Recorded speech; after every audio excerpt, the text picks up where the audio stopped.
Retirement के लिए कैसी हो आपकी फाइनेंशियल प्लानिंग, कितना पैसा बचाए, किन गलतियों से बचे, और हाँ, महंगाई इतनी बढ़ रही है, महंगाई के आंच से अपने निवेश को कैसे बचाएं। इस पर बात करने के लिए आज मेरे साथ चैन की सांस में जुड़ रहे हैं टैक्स और इन्वेस्टमेंट एक्सपर्ट बलवंत जैन जी। नमस्ते बलवंत जी, स्वागत है आपका मनी 9 में। शुक्रिया आपने वक्त निकाला हमारे लिए। तो जब बात रिटायरमेंट की होती है बलवंत सर, सबसे पहला सवाल मैं ये पूछना चाहूंगी कि कौन सी उम्र में रिटायरमेंट प्लानिंग शुरू कर देनी चाहिए? कौन से उम्र के लोगों को आप कहेंगे कि आपको बस आज करना है और कुछ को कहेंगे आप थोड़ी देर और इंतजार कर सकते हैं?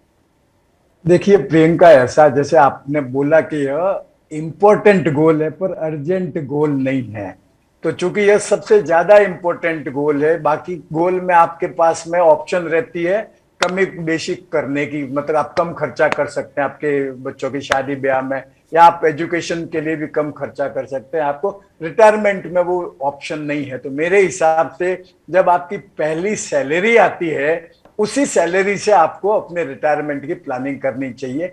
और जितना जल्दी आप प्लानिंग शुरू करेंगे उतना आपको कम पैसा इन्वेस्ट करना पड़ेगा। वो जो कंपाउंडिंग का बेनिफिट मिलता है उसकी वजह से अगर आप कम पैसे से भी अगर जल्दी शुरू कर देंगे तो आप अपने लक्ष्य को आराम से पहुंच पाएंगे। ठीक है, तो अगर आप 20s में नौकरी शुरू कर रहे हैं और पहली सैलरी आपको मिल रही है, तो बलवंत जी कह रहे हैं 20s में ही ये काम आपको शीघ्र शुरू ही कर देना चाहिए। और इसका कैसे अंदाजा लगाया जाए बलवंत सर कि कितने कॉर्पस की जरूरत पड़ेगी? इसे कैसे कोई कैलकुलेट कर सकता है? क्योंकि अब किस तरह का रिटायरमेंट चाहिए, मुझे किस तरह का रिटायरमेंट चाहिए और आपको किस तरह का रिटायरमेंट चाहिए, इसमें भी फर्क होगा, एक राशि तो नहीं होगी। तो इसे कैलकुलेट करने के लिए किस तरह का फॉर्मूला जो है हमारे दिमाग में रहना चाहिए? देखिए, ऐसा है जैसे आपने कहा कि हर एक का केस अलग अलग होता है, लाइफ स्टाइल अलग अलग होती है, हेल्थ इश्यूज अलग अलग होते हैं। मतलब आप फ्यूचर में इन्फ्लेशन क्या होगा, आपका जो इन्वेस्टमेंट का पोर्टफोलियो क्या है, वो अलग अलग होता है। पर एज ए थंब रूल ऐसा कहा जाता है कि अगर आप आपके कॉर्पस का 4% एनुअली विड्रॉ करते हैं तो आपका कॉर्पस 30 साल तक चलेगा। मतलब ये हो गया कि आपका जो एनुअल खर्चा है उसका 25 गुना आपके पास में आपके रिटायरमेंट के समय इकट्ठा किया हुआ होना चाहिए। यह थंब रूल हो गया। बाकी मैंने जैसे बताया कि हर एक व्यक्ति का अलग अलग फैक्टर इफेक्ट करने वाले होते हैं, तो वो बेसिस पे कैलकुलेट। जैसे अगर आपके मतलब आपको या आपके स्पाउस को ही कोई हेल्थ इश्यू है तो आपके मेडिकल एक्सपेंसेस ज्यादा हो सकते हैं जो और लोगों की तुलना में। या अगर आपके जैसे कुछ गोल बाकी रह गए हैं, जैसे बच्चों की शादी ब्याह कई लोगों की रिटायरमेंट के बाद में होती है, तो वो भी आपको कंसीडर करना पड़ेगा कि आपके रिटायरमेंट के समय कितना पैसा इकट्ठा होगा, क्योंकि वो उसी कॉर्पस में से आपका वो गोल भी आपको मीट करना पड़ेगा। ठीक है, तो एक जो थंब रूल बलवंत से सजेस्ट करें 4% रूल का हो सकता है, लेकिन हाँ, आपके क्या कुछ गोल्स बाकी रह गए हैं? आपका कोई एडिशनल खर्चा हो सकता है क्या, स्वास्थ्य को लेकर के, ट्रैवल को लेकर के? कई बार बच्चे विदेश में रहते हैं, माँ बाप वहाँ ट्रैवल करते हैं और अपने टिकट के लिए पे करना चाहते हैं, तो इनका ख्याल रखिएगा। अच्छा, कॉर्पस को कैलकुलेशन तो हमने समझ लिया। ये बताइए कि कैसे तैयार कर सकता है कोई कॉर्पस अगर वो अपने 20s में है और वो जो है सोच रहा है कि वो 60 साल की उम्र में रिटायर होगा, या अब तो अर्ली रिटायरमेंट का भी काफ़ी जो है बात होती रहती है, तो कॉर्पस कैसे तैयार किया जाए?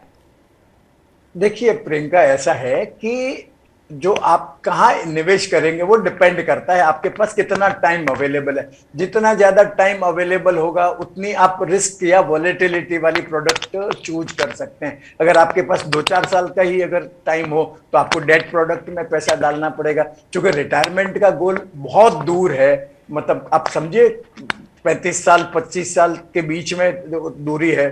तो मेरी तो राय रहेगी, आपको आपका रिटायरमेंट का जो गोल है उसके लिए जो निवेश करना है वो आप सिर्फ इक्विटी प्रोडक्ट में पैसा डालिए, और ओवर द पीरियड जो इक्विटी प्रोडक्ट है वो आपको इन्फ्लेशन बीटिंग रिटर्न देता है। हो सकता है कि छोटे समय में, मतलब 2-4 साल 5 साल में वॉलेटिलिटी की वजह से आपका जो इन्वेस्टमेंट है वो नेगेटिव भी चला जाए, पर लॉन्ग टर्म में जैसे 7 साल के बाद में अगर आप 7 साल तक रेगुलर SIP किया है तो आपके नेगेटिव रिटर्न आने की संभावना निल है, ऐसा हिस्टोरिकल डेटा कहते हैं। और यहाँ तो आपके पास पीरियड 25 साल 30 साल का है, तो आपका नेगेटिव रिटर्न नहीं आएगा, ये गारंटी है। और चूंकि इक्विटी लॉन्ग टर्म में अच्छा रिटर्न देती है, हिस्टोरिकली भी अगर देखें तो 15 से 16% का रिटर्न है पिछले 40-45 साल में। अगर यही रिटर्न मिले तो आपको इन्फ्लेशन पे मीट हो जाएगा और आपका जो कॉर्पस है वो भी जल्दी इकट्ठा हो जाएगा। ठीक है, तो आपने यहाँ पर कहा कि ये डिपेंड करेगा कि आपके पास कितना टाइम है, कम टाइम है तब किस तरह का निवेश आप सजेस्ट करते हैं, और ज़्यादा टाइम के लिए आपने बलवंत सर अभी इक्विटी का जिक्र किया, तो इक्विटी में निवेश करने के लिए आप क्या मानते हैं, म्यूचुअल फंड के जरिए ही निवेश करना चाहिए, और आजकल शेयर मार्केट पर भी नज़र रहती है, हालांकि अभी शेयर मार्केट का मूड खराब है तो लोग इससे दूर भी हैं, तो आप जब निवेश के लिए आप स्पेसिफिक प्रोडक्ट मुझे बताइए जिनके पास ज़्यादा समय है और जिनके पास कम समय है, दोनों के लिए। देखिए, पहली बात तो जैसे इक्विटी में निवेश करना है, equity investment full time job है, और उसके लिए आपको अगर आपके पास दूसरा कोई जॉब, अल्टरनेट जॉब है, तो आपको अपना पैसा दूसरे कोई एक्सपर्ट के हाथ में सौंप देना चाहिए जो आपका पैसा निवेश करेगा और आपको बढ़ा के देगा। तो उसके लिए आपको म्यूचुअल फंड बेस्ट ऑप्शन है, इक्विटी के म्यूचुअल फंड में पैसा डालिए।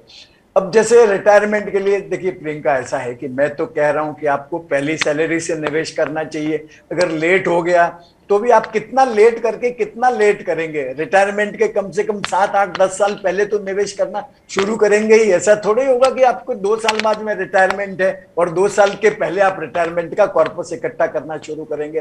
तो अगर 7 साल तक आपका 7 साल के पहले अगर आप रिटायरमेंट की प्लानिंग करते हैं तो आप इक्विटी प्रोडक्ट चूज करिए। अगर आपका 10 साल से लंबा पीरियड है तो आप स्मॉल कैप और मिड कैप फंड में पैसा डाल सकते हैं। अगर 10 साल से कम का पीरियड है तो आपको जो इंडेक्स फंड है, जैसे निफ्टी इंडेक्स है या सेंसेक्स इंडेक्स फंड है, उसमें पैसा डालिए। और इंडेक्स फंड में पैसा डालने का सबसे बड़ा फायदा यह है कि आपको रिव्यू वगैरह करने की जरूरत नहीं है, मतलब वो इंडेक्स अपने आप ऑटोमेटिकली रिव्यू होता है। बिल्कुल, और एक जो ऑटो मोड में आप जो है वो बाजार के पूरे एक्शन को कैप्चर कर पाएंगे इंडेक्स फंड के जरिए। हाँ, तो और जो स्मॉल कैप और मिड कैप फंड में जो आप निवेश करते हैं, उन निवेशकों के लिए मेरी राय है कि साल में एक बार कम से कम आप अपना जो इन्वेस्टमेंट है उसका परफॉर्मेंस को रिव्यू करें। और प्रेफरेबली भी, ऐसे तो याद नहीं रहता है तो आप नियम बना दीजिए कि मेरे बर्थडे के दिन में मेरा जो इन्वेस्टमेंट का पोर्टफोलियो है उसको रिव्यू करूंगा। और उसमें फिर 2 एक्शन लेनी पड़ती है। अगर परफॉर्मेंस बराबर नहीं है तो आपको स्विच करना पड़ेगा, आपको दूसरा स्कीम में डालना पड़ेगा। और इसके अलावा जो आपका ओवरऑल पोर्टफोलियो का असेट एलोकेशन अगर चेंज हो गया है तो आपको वापस रीबैलेंस करना पड़ेगा। मतलब अगर इक्विटी का प्रोपोर्शन बढ़ गया है तो इक्विटी में से थोड़ा पैसा निकाल के डेट पोर्शन में डालना पड़ेगा, और अगर डेट बढ़ गया है तो आपको डेट में से इक्विटी में पैसा डालना चाहिए। तो ये दो एक्शन लेना जरूरी है आपको रिव्यू के टाइम में।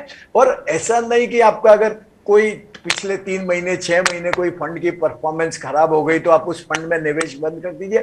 फंड मैनेजर को मेरी राय में कम से कम 1 साल का समय देना चाहिए उसकी परफॉर्मेंस जज करने के लिए। तो बलवंत सर ने आपको बता दिया कि इक्विटी म्यूचुअल फंड जो है वो एक अच्छा निवेश का विकल्प हो सकता है रिटायरमेंट की प्लानिंग में। अगर आपके पास 10 साल से ज्यादा का वक्त है तो स्मॉल और मिड कैप फंड्स चुनिए, लेकिन रिव्यू करते रहिए। बलवंत सर, कई स्पेसिफिक प्लान्स होते हैं, जैसे चिल्ड्रन प्लान होता है वैसे कई स्पेसिफिक रिटायरमेंट प्लान भी होते हैं, तो क्या आप उनमें निवेश करने की सलाह देंगे? कई कंपनियां ऐसे निकालती हैं कि ये आपके रिटायरमेंट में मदद करेगा, और कई इंश्योरेंस कंपनियां भी इस तरह के प्लान्स लेकर आते हैं यूलिप से जुड़े हुए, तो क्या यहाँ पर आप निवेश करने की सलाह देते हैं? ये अच्छे प्रोडक्ट हो सकते हैं, इनके बारे में आपको रिसर्च तो खुद ही करना होगा हर इंडिविजुअल को, लेकिन इन पर आपकी क्या राय है?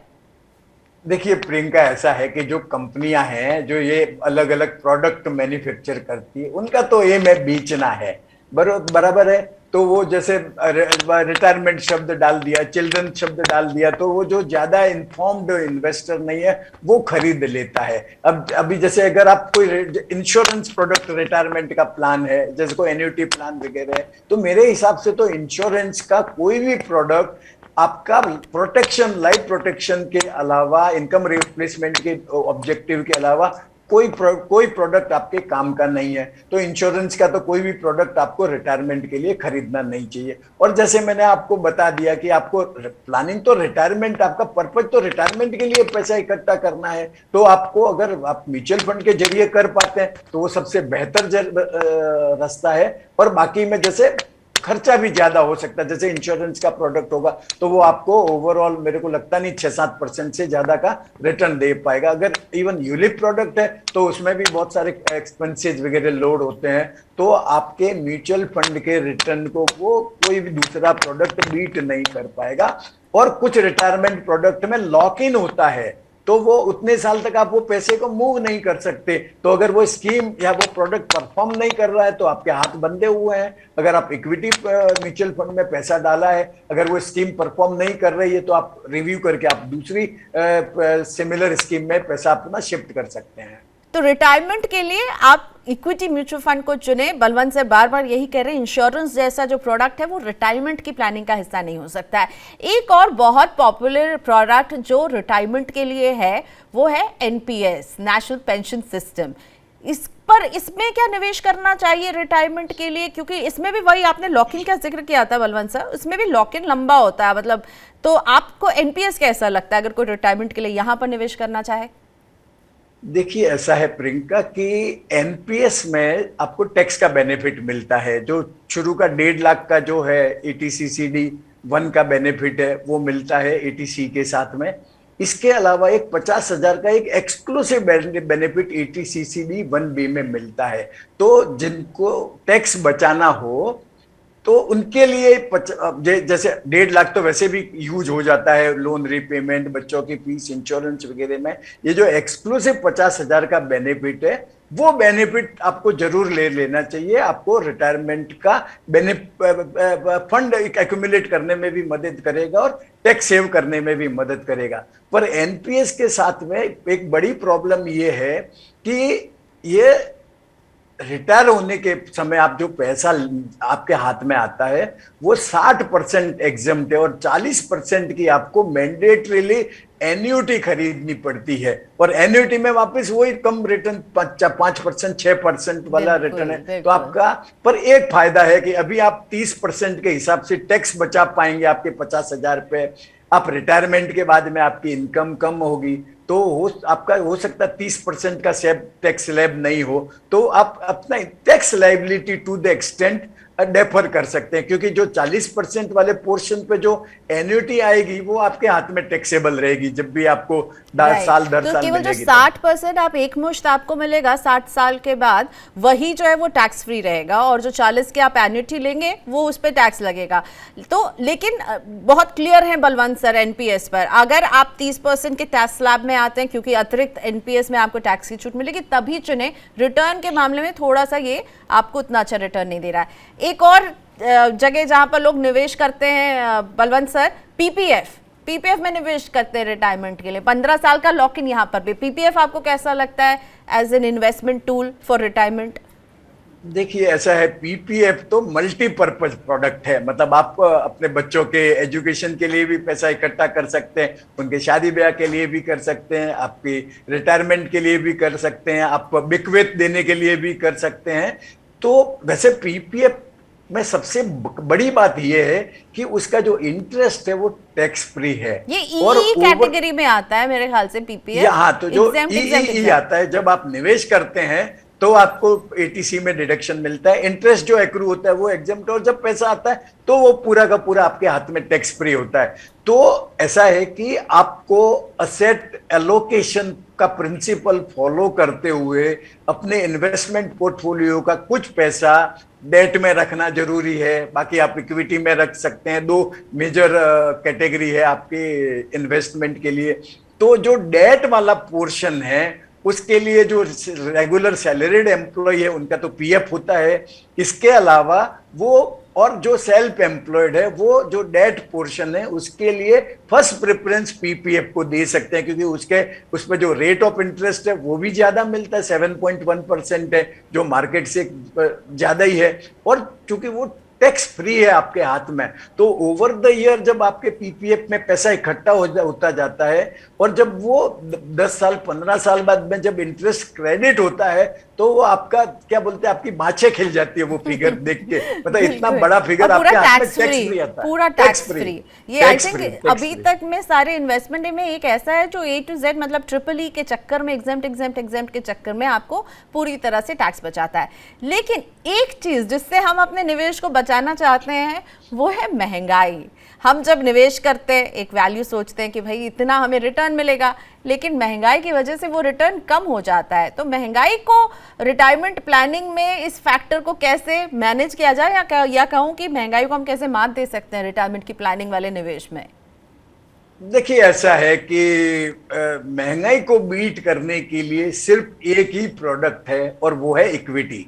मतलब जो डेट है, डेट में टैक्सेशन को मिला के अगर देख ले तो उस पर नेगेटिव रिटर्न आता है। गोल्ड है वो that plays hedge against inflation. तो अगर आपको इन्फ्लेशन को बीट करना है लॉन्ग टर्म में तो इक्विटी के अलावा आपके पास दूसरा कोई प्रोडक्ट नहीं है। और लिस्टेड इक्विटी जो है, आप जो म्यूचुअल फंड में इन्वेस्ट करें या आप डायरेक्ट इक्विटी में करें, वो टैक्स फ्रेंडली भी है, क्योंकि शुरू के 1 लाख रुपए तक कोई टैक्स लगता नहीं है। और उसके ऊपर भी जो आपका capital gain, long term capital gain होता है, उस पर 10% फ्लैट लगता है, भले आपकी टैक्स रेट 30% की हो।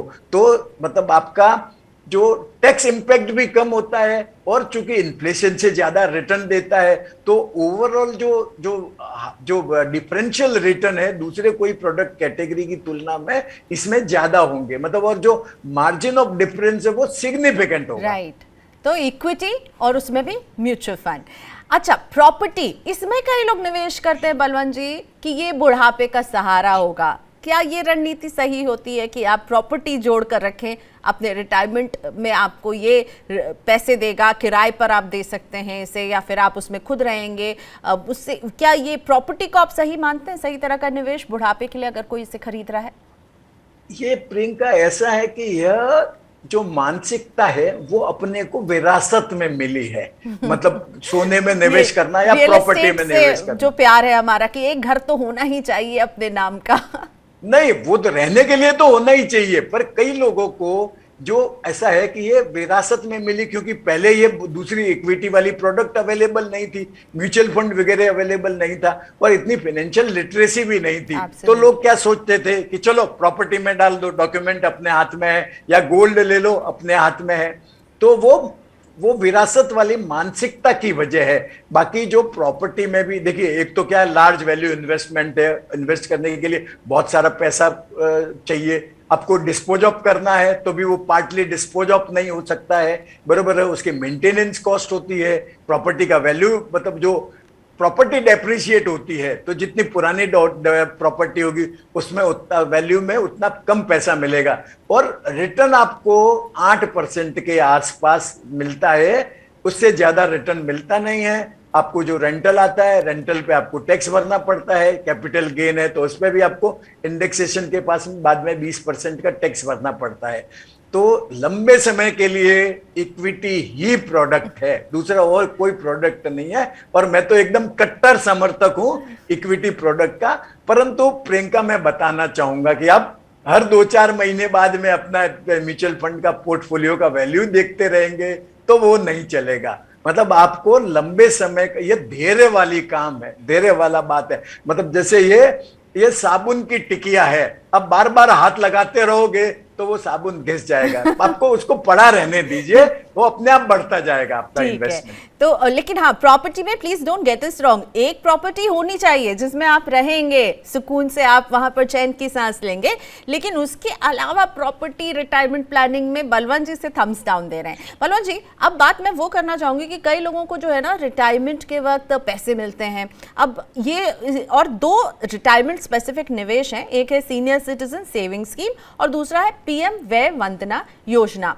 क्या ये कॉर्पस को पार करने का सही विकल्प होगा अगर कोई एक मुश्त रकम, क्योंकि इसमें सरकार की तरफ से अच्छा ब्याज भी मिलता है?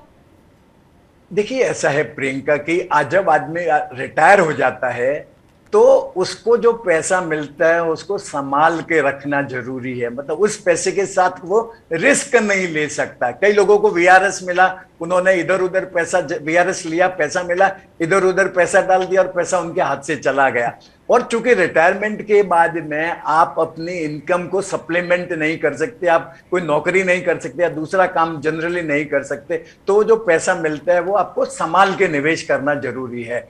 तो आपको जितना पैसा मिला है, जरूरी नहीं कि सबका सब पैसा आप ये सीनियर सिटीजन सेविंग स्कीम या प्रधानमंत्री वय वंदना योजना में डालें, पर आपको जितने पैसे की रेगुलर जरूरत है आपके घर खर्चे के लिए, उतना पैसा आपको निश्चित रूप से इन दो प्रोडक्ट में डालना चाहिए। दोनों में आप पर सीनियर सिटीजन 15-15 लाख रुपए आप निवेश कर सकते हैं। सीनियर सिटीजन सेविंग स्कीम और दोनों में 7.4% मिलता है।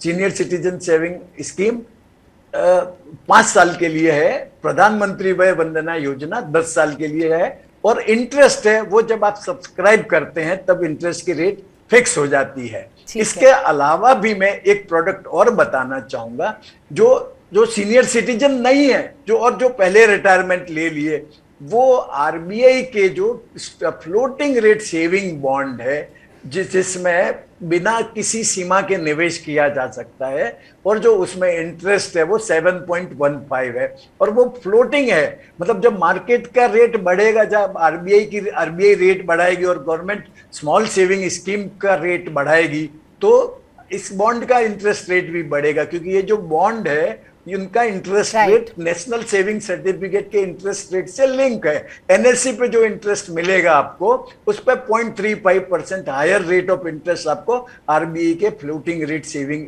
बॉन्ड्स में मिलेगा। ठीक है, तो ये आरबीआई का फ्लोटिंग रेट सेविंग बॉन्ड, ये भी आपके लिए एक अच्छा प्रोडक्ट हो सकता है जहां आप निवेश करेंगे।